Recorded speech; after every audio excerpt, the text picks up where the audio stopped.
Assalamu alaikum dear students. Our today's topic is types of political parties part second. As you know, जैसा कि आप जानते हैं कि हिंदुस्तान में दो टाइप्स की पार्टीज हैं, national parties and state parties.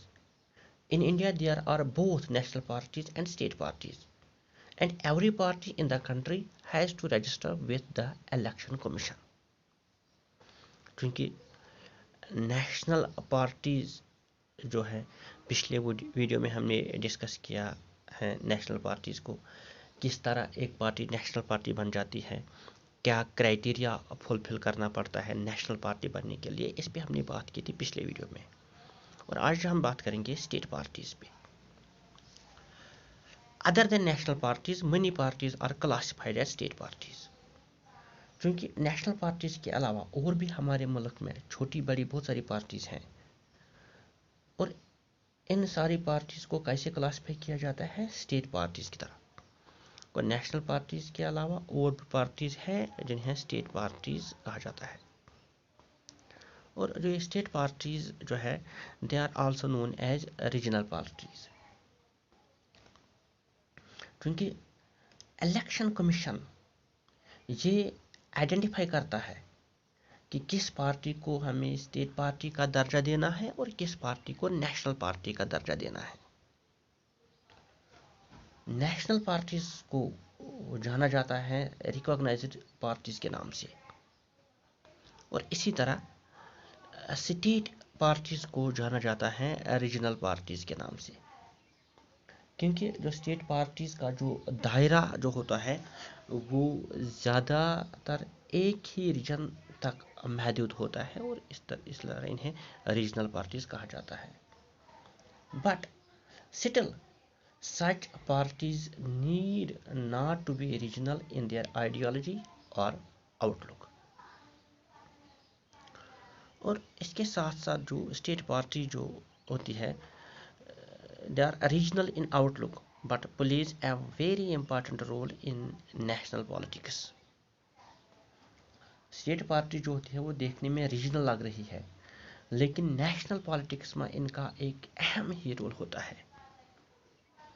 क्योंकि हिंदुस्तान में हम देखते हैं तो हिंदुस्तान में मल्टी पार्टी सिस्टम जो पाया जाता है, और in India there is a multi party system with more than 750 parties registered by the election commission.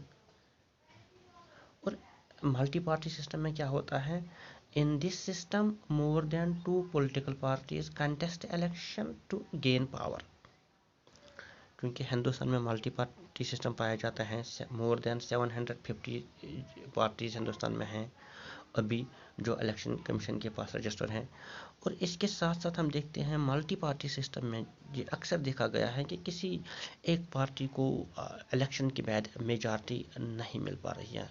Majority हासिल कर पाना एक चैलेंज बन गया है नेशनल पार्टीज़ के लिए, रिकॉग्नाइज्ड पार्टीज़ के लिए. तो क्या होता है, हमने देखा कि 1991 से लेकर 2014 तक 1991 से लेकर 2014 तक किसी भी एक पॉलिटिकल पार्टी को फुल मेजॉरिटी हासिल नहीं हुई है. तो इस तरह क्या होता है, जो national parties are compelled to form alliance with state parties. तो जब किसी पार्टी को मेजॉरिटी हासिल नहीं होती है सरकार बनाने के लिए, तो वो क्या करती हैं, वो स्टेट पार्टी के साथ एक अलायंस बना लेती हैं, और इस तरह स्टेट पार्टीज के साथ मिलके स्टेट पार्टीज का सपोर्ट हासिल करके सरकार बनाती हैं. तो इस तरह हम कह सकते हैं कि स्टेट पार्टी जो है वो इनका एक बहुत ही अहम रोल होता है नेशनल पॉलिटिक्स में. अब जो हम देखते हैं, vote proportion and seats to be recognised as a state party.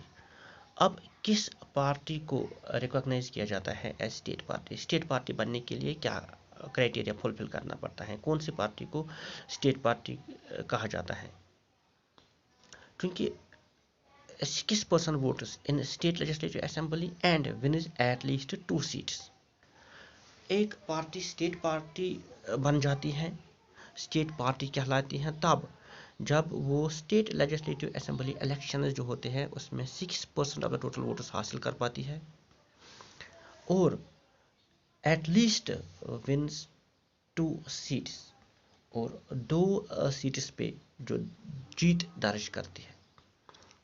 एक पार्टी अगर लेजिस्लेटिव असेंबली इलेक्शन जो होते हैं, स्टेट लेजिस्लेटिव असेंबली, इसमें 6% टोटल वोटर्स जो है वो हासिल करती है और 2 सीट्स पे जीत दर्ज करती है, तो वो पार्टी स्टेट पार्टी कहलाती है। समाजवादी पार्टी, राष्ट्रीय Janata Dal, national conference, PDP, ये एग्जाम्पल्स हैं स्टेट पार्टीज की। पिछले कई दहाइयों से हम देख रहे हैं, और the last 3 decades the number and strength of these parties has expanded. This made the Parliament of India politically more and more diverse. This has also contributed to the strengthening of federalism and democracy in our country.